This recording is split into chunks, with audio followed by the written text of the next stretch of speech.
Icon star Allu Arjun Sukumar కాంబినేషన్లో రాబోతున్న movie Pushpa 2. Allu అర్జున్కు జోడీగా ఈ సినిమాలో రష్మిక మందన్, సాయి పల్లవి నటిస్తుంది. పుష్ప 1 కంటే పుష్ప 2ని సుకుమార్ చాలా జాగ్రత్తగా డైరెక్ట్ చేస్తున్నాడు. విలన్గా ఫహద్ ఫాజిల్, సునీల్ నటిస్తున్నారు. ఈ సినిమాలో యాక్షన్ సీన్స్ అయితే తిరుపతిలో చిత్రీకరించారు. గంగమ్మ జాతర ఎపిసోడ్స్ ఈ సినిమాకే హైలైట్ కానుందంట.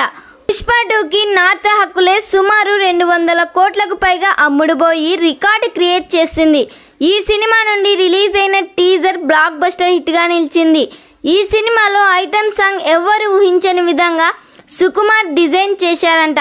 ఈ చిత్రాన్ని మైత్రి మూవీ మేకర్ చిత్రీకరిస్తున్నారు. ఈ సినిమాకి దేవి శ్రీ ప్రసాద్ సంగీతం అందిస్తున్నారు. ఈ సినిమాను ఆగస్టు 15, 2024న పాన్ ఇండియా లెవెల్లో రిలీజ్ చేస్తున్నారు. మరి ఈ సినిమా కోసం ఎంతమంది వెయిట్ చేస్తున్నారో కామెంట్ చేయండి.